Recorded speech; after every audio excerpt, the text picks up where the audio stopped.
Fala galera do Vascão, bora reagir a mais um vídeo aqui do SBT Esporte Rio, analisando esse empate do Vasco diante do Cruzeiro, que poderia ter saído com 3 pontinhos, mas o Vasco mostrou que é outro time que tá jogando uma bola mais convincente, saiu com 1 pontinho, jogo fora de casa. No começo do ano isso era inesperado, mas o Vasco foi lá e conseguiu. Segue em nono colocado na tabela de classificação do Campeonato Brasileiro. E agora é olhar, dia 2 já tem jogo de Copa do Brasil diante do Galo. O jogo é fora de casa. Vamos ver aí o que os comentaristas têm a dizer. Vasco e o Cruzeiro ficaram no empate 1-1, mas foi um gostinho de derrota pro Vasco. Cadê? No Mineirão, jogo movimentado. Com apenas 1 minuto de partida, Caio Jorge chutou de longe, Léo Jardim fez grande defesa. Aos 20 foi a vez de Cássio salvar a bola de Matheus Carvalho. A rede só balançou no fim da primeira etapa. Após o escanteio, Puma chutou de fora da área, Hugo Moura aproveitou a bola e chutou para a defesa de Cássio. Mas Verratti, sempre ele, completou para o fundo da rede e abriu o placar. No segundo tempo, o gol da Raposa veio com apenas 13 minutos. Zé Ivaldo de cabeça mandou no canto de Léo Jardim e deixou tudo igual. O Vasco ainda teve o volante Matheus Carvalho expulso nesse lance de falta em Matheus Henrique. Com um jogador a menos, ficou com Léo Jardim a missão de segurar o ponto conquistado com o empate. O goleiro vascaíno salvou a equipe, como nesse lance nos acréscimos, espalmando o chute de Peralta. Final Vasco 1, Cruzeiro também 1. O que aconteceu, Lucas Pedrosa? Depois da sua análise, a gente vai colocar aqui no telão a publicação do Vasco em relação ao David, né? Fala comigo, Pedrosa. Olha, Fernando, eu acho que o Vasco fez ao contrário em relação aos últimos jogos que vinha fazendo na temporada. Geralmente o Vasco começava o primeiro tempo muito mal e no segundo tempo o time crescia de rendimento.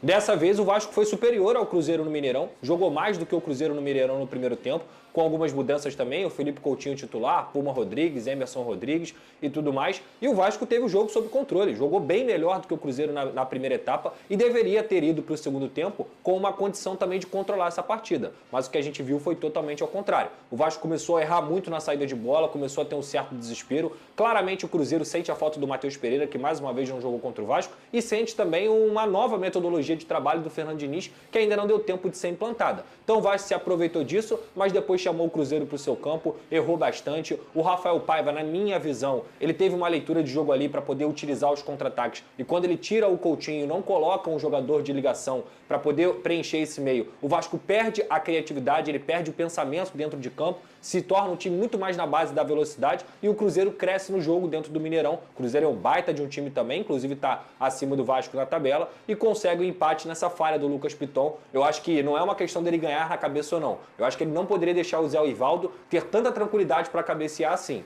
A falha acontece, o Vasco sofre o empate, depois o Léo Jardim começa a empilhar um monte de defesa, inclusive mais uma vez o Léo Jardim mostrando o baita de goleiro que ele é, jogador de seleção brasileira, e depois o Matheus Carvalho também acaba sendo expulso, muita gente discutiu se é, se não é, mas eu não vejo nada de absurdo aí, o Matheus Carvalho pisou no jogador do Cruzeiro, eu também achei querendo ou não, acho que ele não quis ter isso de forma alguma, chegou atrasado, mas pisou, mas o lance do Keno, mas o lance do Marcelo, errado foi o Marcelo que não foi expulso, errado foi o Keno que não foi expulso, e não a gente pode utilizar um erro para poder justificar, na minha visão, um acerto. E depois também teve um pênalti que passou batido do Jean David, que ele foi puxado ali no início do segundo tempo, mas a transmissão não mostrou replay, não foi nada, enfim.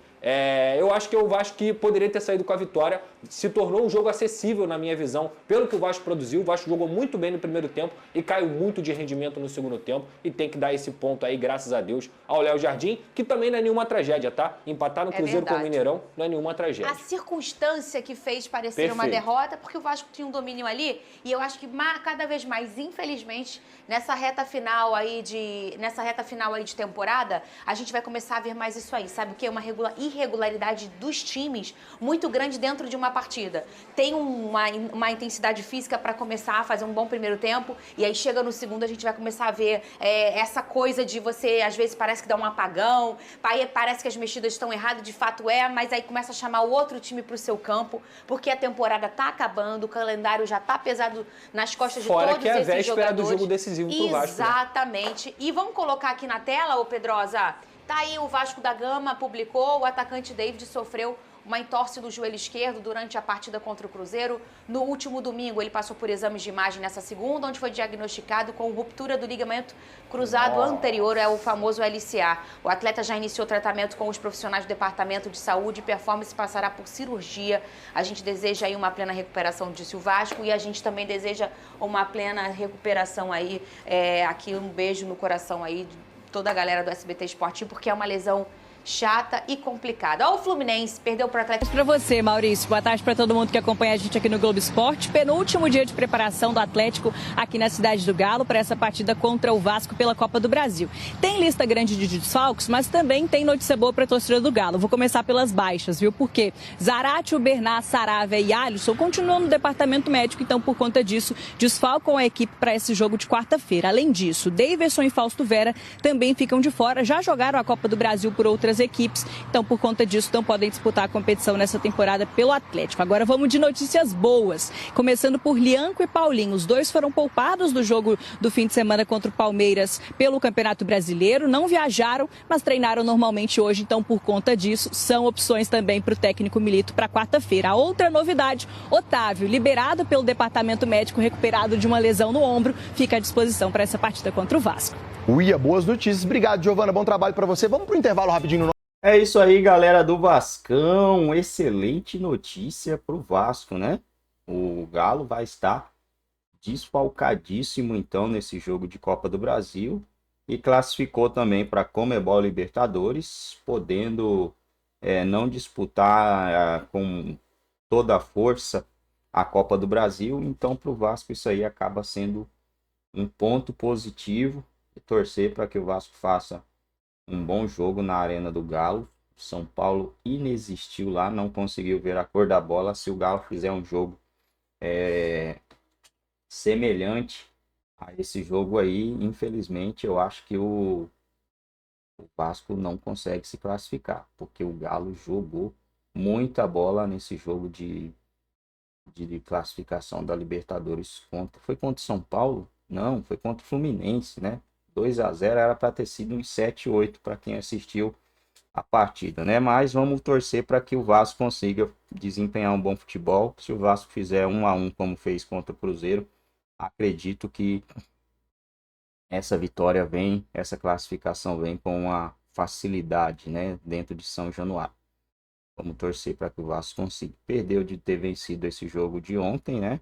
Um gol também que a Laverrete, né? Do Zé Rivaldo, que golaço, acabou matando o goleiro do Vasco ali.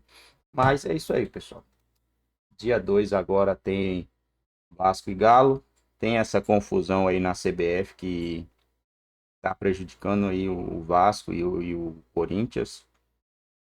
Vão ter que jogar no final de semana. E o Vasco vai ter que adiar algum jogo de Campeonato Brasileiro para uma outra data, e ficou complicado aí, né?